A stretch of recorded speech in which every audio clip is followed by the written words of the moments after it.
Last year, my husband and I moved into a new home. We were renting a house prior, but we had some life changes that made us upsize. I was now working from home permanently, and I found out that I was pregnant. The house we were living in was a cute little 2-bedroom, but it wasn't going to be big enough for a nursery and an office. So, we decided it was time to move. The house we found was nearly perfect for us. It was a rent to own, and the landlord was an older lady who seemed very kind. The rent was reasonable, and the neighbors all seemed friendly or kept to themselves, which was nice. My husband has a very demanding job. He's also one of the top techs there, and the only one that knows how to work on a specific machine, so he doesn't get a lot of time off. Needless to say, I was pretty happy when he was able to take a week off to help with the moving. We got everything packed up prior, and with me being limited on what I could do, we had to get a lot of help.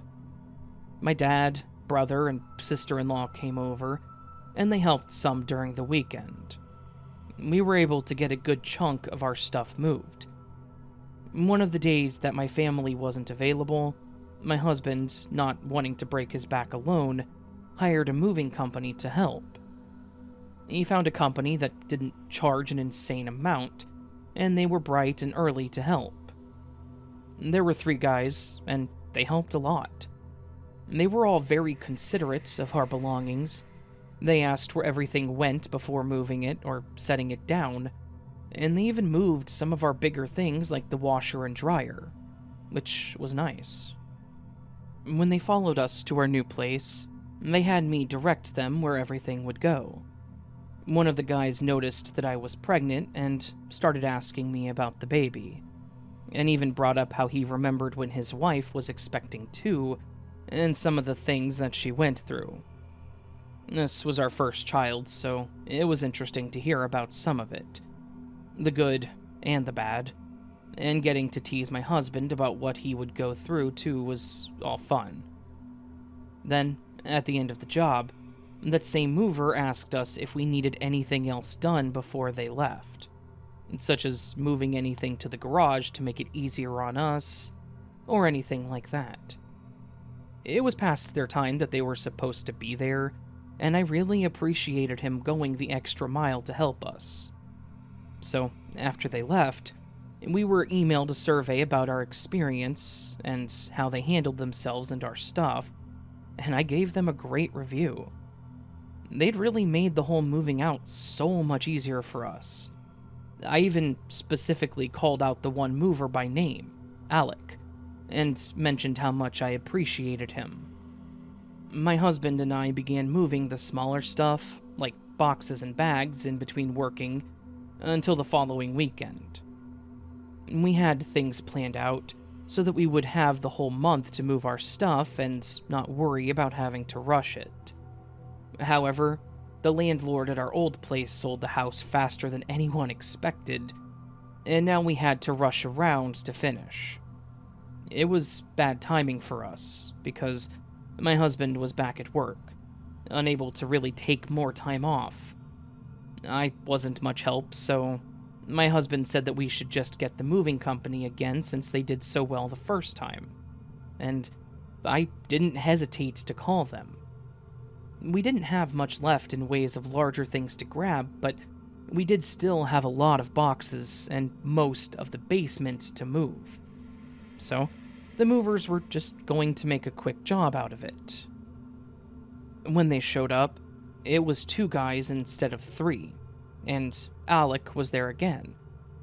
I greeted them like normal and explained what we were needing done. As they started clearing out our old place, I locked the doors and turned around to see Alex standing there, and it startled me, as I thought he had gotten in the truck. He said that they received notice of surveys, and when there was one specifically calling him out, he knew that it had to be me. He thanked me for being so kind as it would help him move up, and then mentioned how kind I was. It was a bit awkward for me, not knowing how to respond, but I was polite and said that it wasn't a big deal, and that I like to share when I have a good experience, unlike how some people just share the bad. He smiled and agreed, and then we both got into our vehicles. We then met back at our new home, and I directed them on where to put all the boxes, just like last time. The second mover was finishing up, putting away their dolly and straps. Aunt Alec was in my living room, making sure everything was in its place again, and asking if there was anything else I needed. I told him everything was fine and that I again appreciated their help, especially on such short notice. He was standing by the door, and I was basically walking him out, when he turned around and asked me about getting dinner sometime. I didn't really know how to respond to this, so I just kind of chuckled and said, you know that I'm married, so... And of all the responses he could have said, I did not expect him to laugh and say, yeah, so am I. It was really alarming to me that my comments didn't dissuade him, especially with him admitting that he was married too. Then I realized how vulnerable I was at that point. I was alone with him in my home, 6 months pregnant. His partner was outside, and who knows if he would be able to hear us if he tried something. I tried to stay calm, not allowing my fear and discomfort to show, and just said no thank you, as I again motioned him to the door to leave. He walked right up to me, with his chest nearly touching mine, and looked down at me. He was a huge man. My husband was tall, and I know that I'm also short at barely 5 feet, but he nearly towered over me. I just looked down at the floor and mustered out, can you please leave now? Smiling, he told me that if I ever changed my mind, to just call him. And he handed me a piece of paper with a phone number written on it and then walked out. I swear I was holding my breath until I saw him get in that truck and they drove off. I immediately locked the door and closed the garage. Now paranoid that he might try something and come back, I called my husband and told him what happened, and he was furious. He told his boss that he had an emergency and left, even though I told him that he didn't have to, but really I was kind of glad he did. I didn't want to be alone. When he got home, he told me that he went up to the moving company and complained about what happened. He specifically pointed out Alec, who was there at the time, and yelled out for him to stay away from us. He said that Alec just had a smirk on his face the entire time and walked out of view. The owner then took down his information, saying that they would take appropriate action, and apologized. We wouldn't need any help moving anything else, as everything was moved now. We just had to do some small cleaning at the old place again, so hopefully we would just never see Alec or anyone there again. At least, that's what I was hoping would happen. It was probably a few days after that event happened. We were in our new place, exhausted from unpacking and putting together a crib, and we went to bed pretty late. I woke up in the middle of the night, as I often did, but I was feeling incredibly thirsty. So I walked downstairs to get some water. As I pulled out the pitcher, I got this very uneasy feeling, almost like a sense of dread that just engulfed me. I immediately looked around the kitchen and didn't see anything that stood out to me. I also only had the light on over the stove, so while there was some light, it wasn't very well lit. I started walking towards the wall with the light switch, when something seemed to catch my eye. I thought I saw something move in the window. The window looked out into the side of the yard, but there was a wraparound porch so you could reach it and look into the kitchen from the outside. I was pretty well freaked out at this point, but I tried to keep calm and tell myself that it was just the shadows playing tricks on my eyes. So I continued walking towards the light switch without taking my eyes off the window, and right as I flipped it, I saw someone run by the window. which caused the motion-censored porch light to kick on. I screamed and ran towards the front room, in the direction that the guy ran to see if I could at least get a look at the guy. As I was looking out the window, my husband ran downstairs and asked what happened. I barely got, "I saw someone," out before my husband ran out the door. I grabbed my phone to call the cops and was trying to get my husband back inside, worried what this guy could possibly do or have on him. Once he was finally back in, we waited for them to show up, and they patrolled the area. They came back, sadly informing us they never found anyone, but that they would keep looking. They also told us to call immediately if this person ever came back. We were both fully awake at this point, and I was terrified. We had just moved in, and we were already having someone looming around our backyard. I was worried if it was someone trying to case the place since we were new, but then another thought crossed my mind. I worried if it could have been Alec. With the way he acted towards me and the fact that my husband had reported him, he could have easily been trying to get revenge. Unfortunately, we never really had a conclusion about the person at our place because it never happened again. But I'm also thankful and relieved for that. We put up cameras all over our yard and driveway, but the most we saw were a few people walking by, and there was one person who stopped and just stared at our place, but that was it. It was a rough few weeks there in the beginning, as I was constantly worried about it happening again. My husband put his number on the paperwork for the movers, and he did start receiving some prank calls, so we're pretty sure it's related. In the meantime, we've moved on, but I just get a shiver anytime I see one of their moving trucks to this day.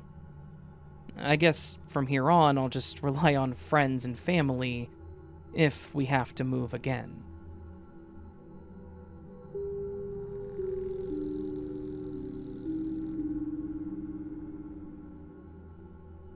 I'm not typically one to share personal stories online, but I have a bit of a bizarre and, frankly, terrifying event that I experienced during a move several years ago.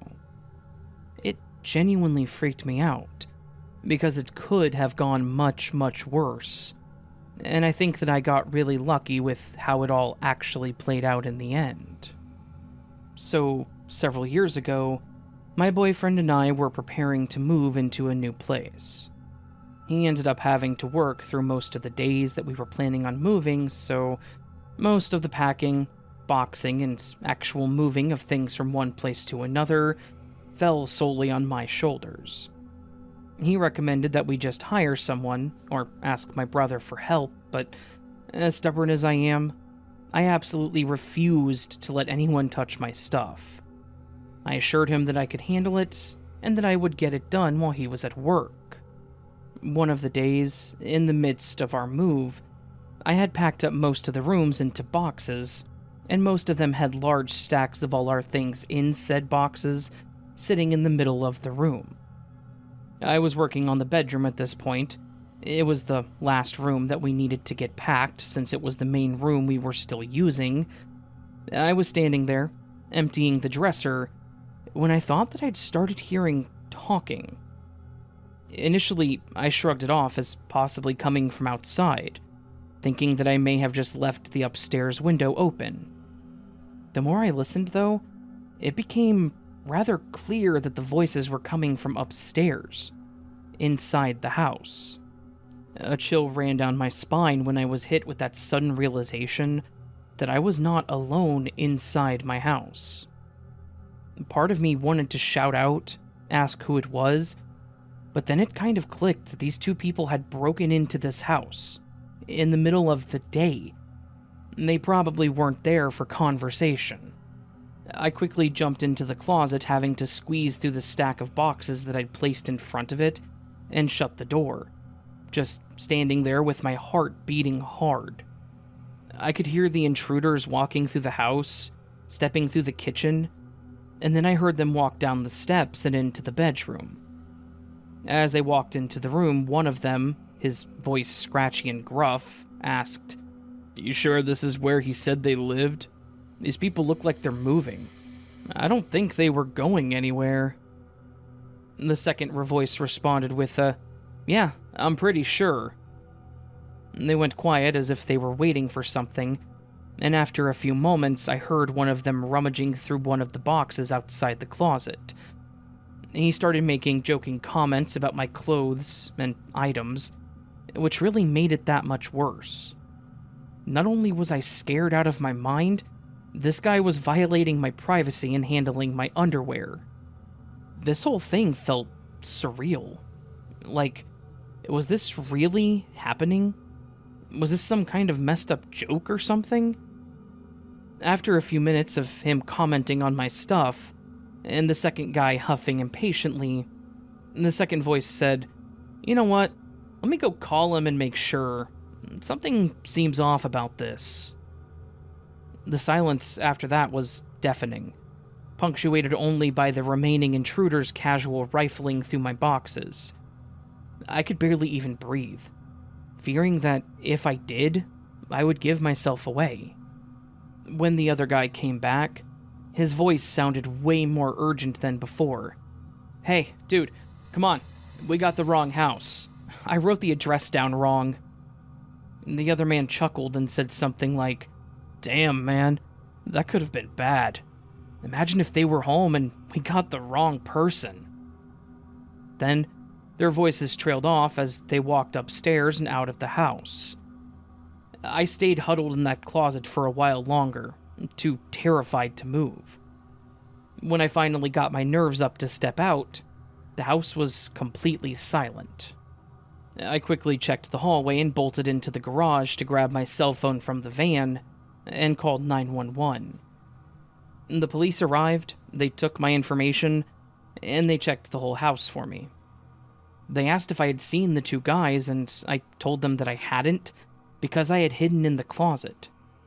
I told them what the guys had said, and obviously they were concerned. They told me they would do what they could to find them, but with how little I could give them, I doubt they ever did.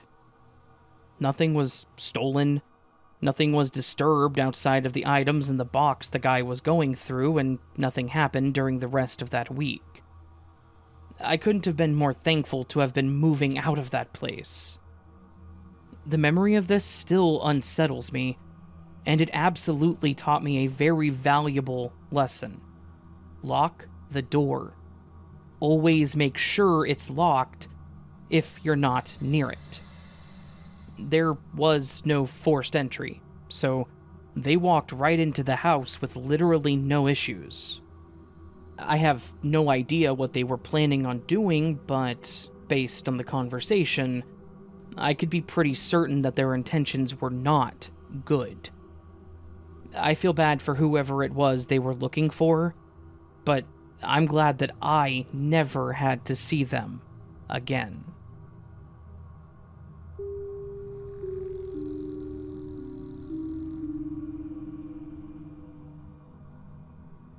While I was helping a friend move a few months ago, it reminded me of something I personally experienced, and I wanted to send it to you. I guess while it may not have necessarily been creepy throughout, the possibilities of what could have happened definitely could be. Okay, so this was back in 2019.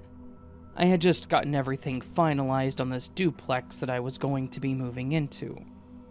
It was in a nice community in the middle of one of the more populated cities in my state, which made it super easy to go anywhere.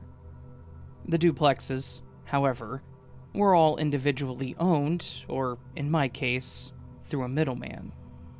There was an owner, but all the property management and whatnot went through a rental company. They were easy to work with, and I was pretty excited to get moved in. The first day of moving in, I was pretty excited, so I'd gotten a U-Haul the day before and filled it with as much as my little self could. I lived alone, and that wasn't changing, so it was just me for the most of it. I had a few friends that were going to help me over the weekend, but I wanted to at least get started on it. I met the rental lady that I had been working with at the new place where we did the move-in walkthrough, signed the final papers, and I was given the keys. As the woman left, I noticed the people across the street were sitting outside, watching me. It looked like just a middle-aged couple, and they waved, so I waved back. I was walking through my new place and talking to my mom on the phone as I got out those last bit of new home jitters before I started unloading the truck. It was probably about 10-15 minutes that we were talking before we finally hung up. I wanted to bring stuff in through the garage since it was connected. So, as I opened the garage door, I saw feet on the other side. When it came up enough, I realized it was the neighbors from across the street that had waved at me. It was pretty fast, but I figured by the kind smile on their face that they were probably just the sociable and outgoing type, eager to meet their new neighbor. They introduced themselves, and to keep it simple, I'll just call them the Jacksons. I told them my name, and we started out with a pretty simple conversation. They asked if I was from the area, or out of state, and I told them that I used to live in the next city, which was only about half an hour away. They asked me how I found out about the place that was for sale, and I told them that it was actually for rent, and that I found it through a realty company online. I thought the question was a little odd, but maybe they were just curious. Then they asked me if I had heard anything about the neighborhood.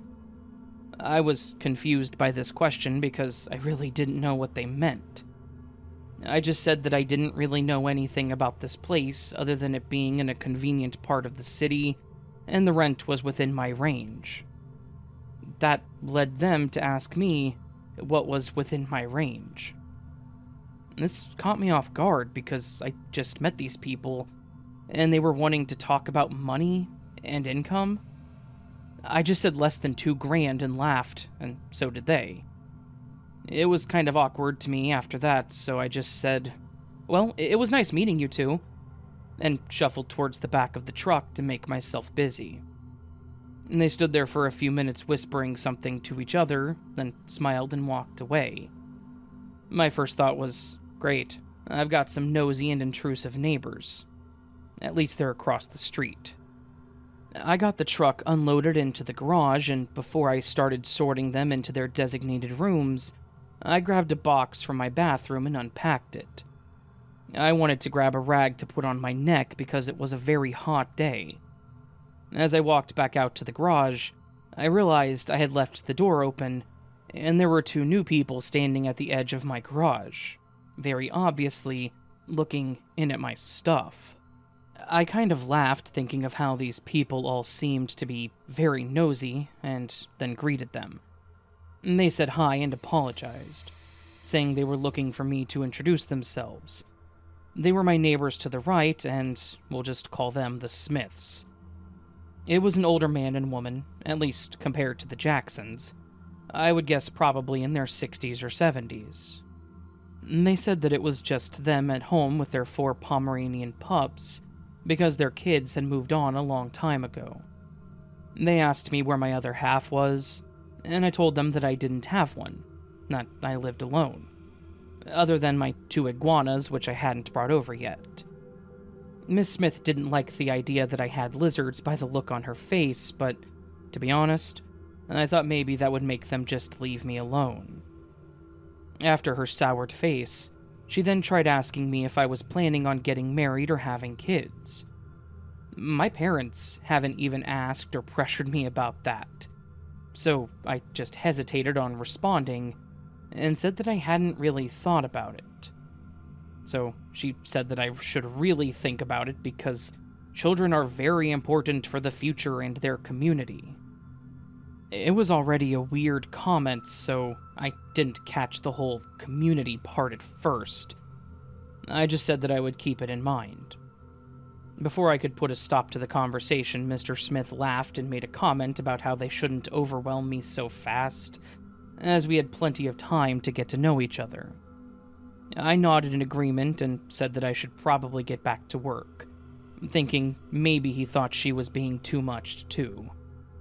But as I was going to wrap it up too, Miss Smith turned and said, "Oh, I almost forgot to ask.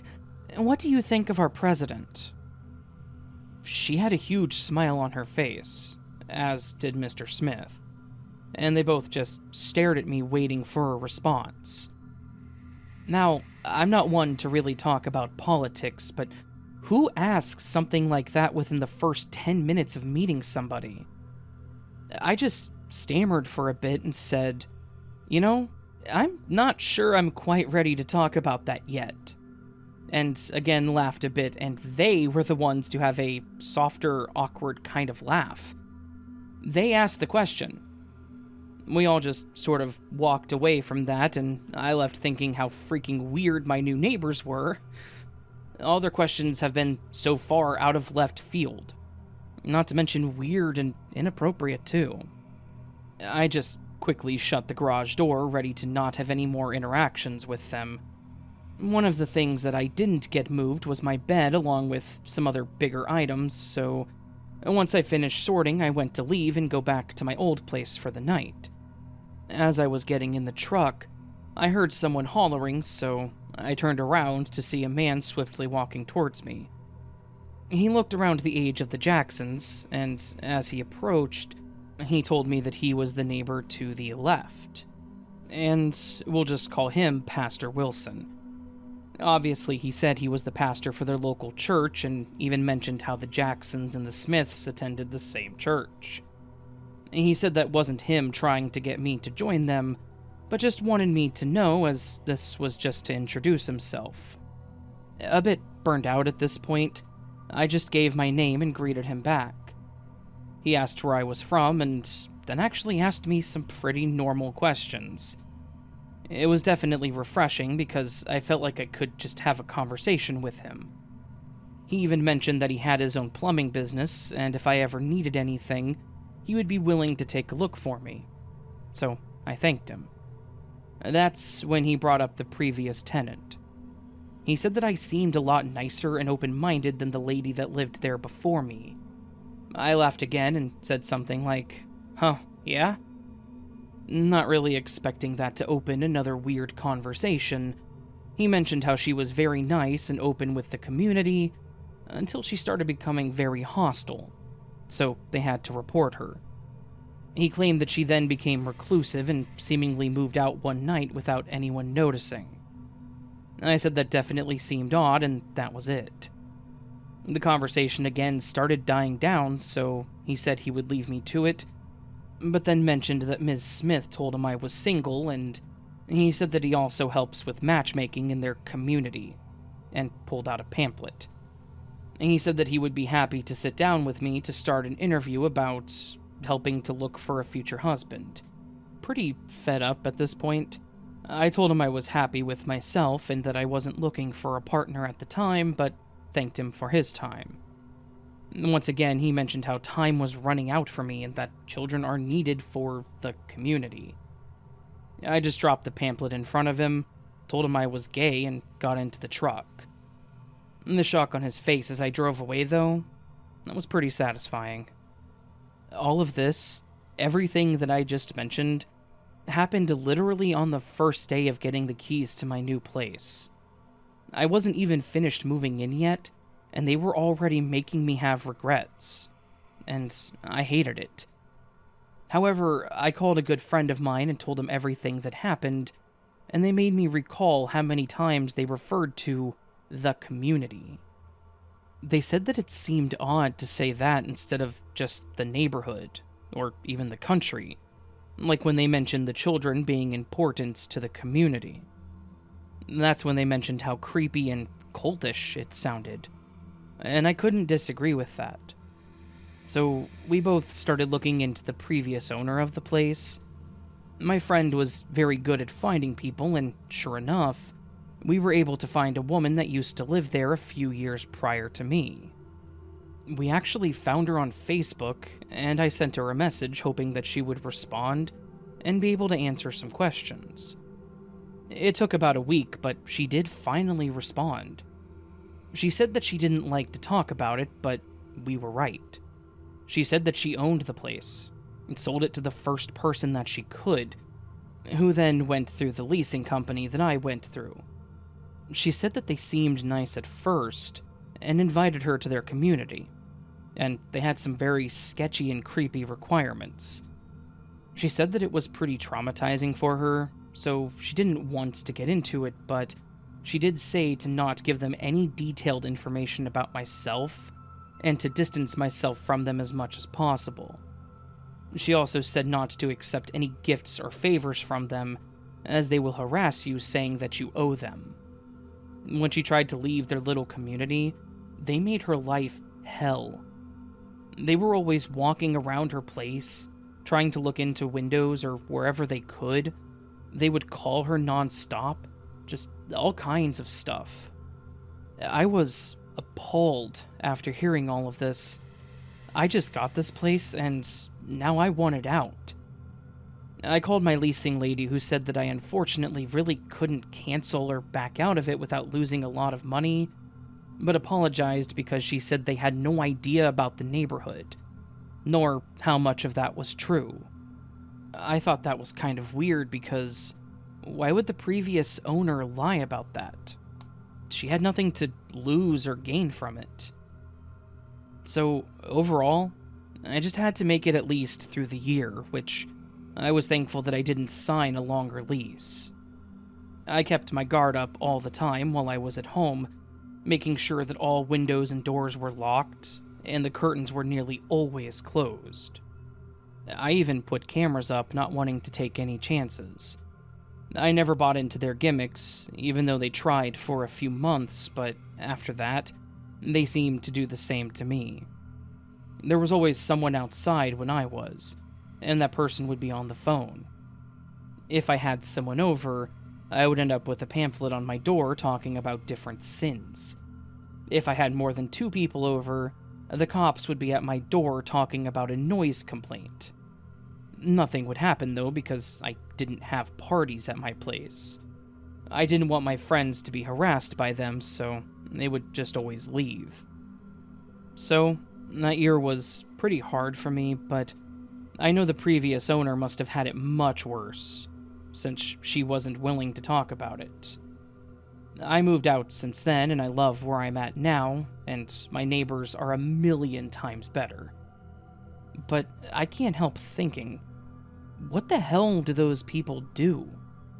Sometimes, I wish I could just be a fly on a wall.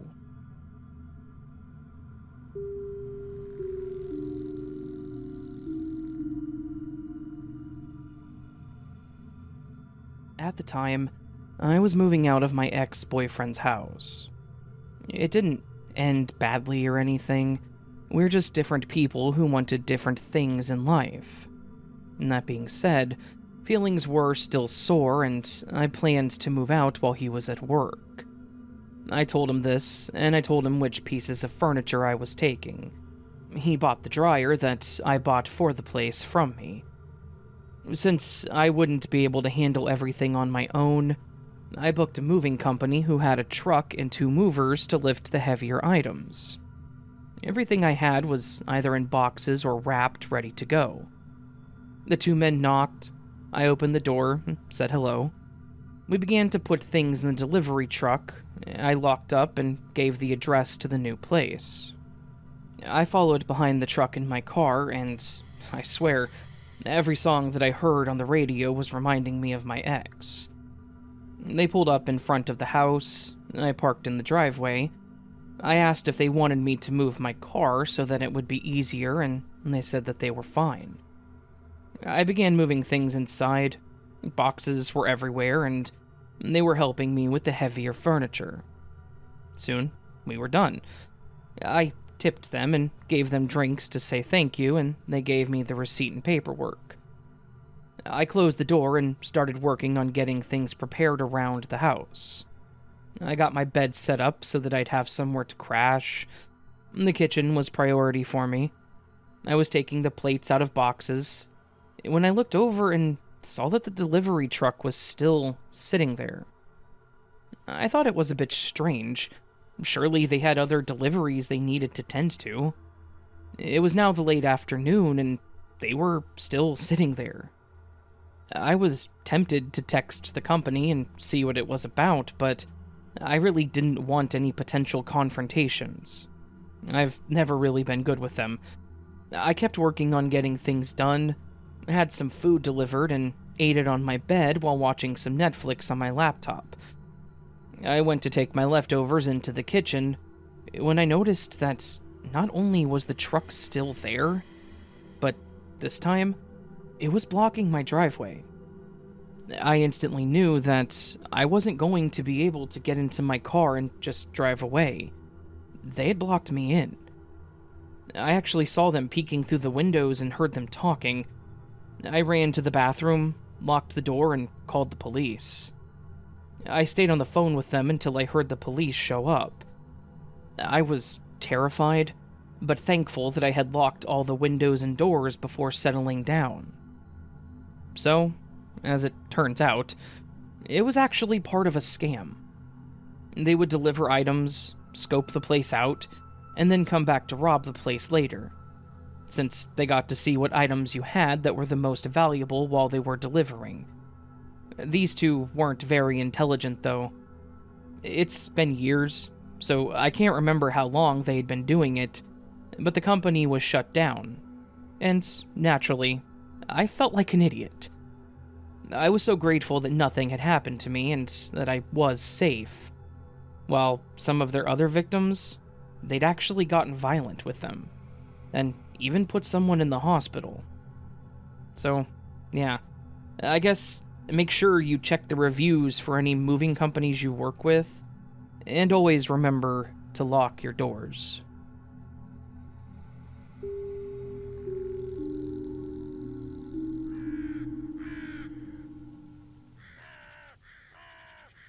Hey there, friends. That was today's collection of stories. Moving day stories, moving stories, however you want to look at it. Some creepy stories involving moving from one location where you live to a new location where you're going to live. There you go. We're going to put that in the title. No, we're not. That's too long of a title, and I don't like it. So we're not going to do that.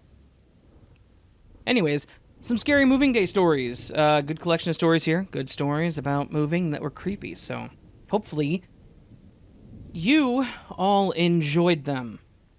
I did. Yeah. If you did, consider hitting... No, let me start over. If you did, consider moving the arrow, the mouse, or your finger to the subscribe button and hitting subscribe. And then from there, consider moving to the thumbs up button to like the video. After that, you can go down to the comment section and unpack all of your thoughts about today's video, or just how you're doing. Just really unpack it. Open the box and let it all into the room on the floor. Just dump your belongings on the floor and leave them there, because I don't feel like unpacking boxes. Wait, I was talking about what you were doing, not me. Anyways, yeah. This has been derailed entirely. I don't remember where I was going with it. I was trying to make some puns. I screwed the whole thing up. I love you all, and I hope you're doing fantastic today. Until I see you again, remember, you are loved, you are valid, you are important. You're the best you that you can be. Please never let anyone tell you otherwise, and don't forget it. And until next time, much love, and sleep well.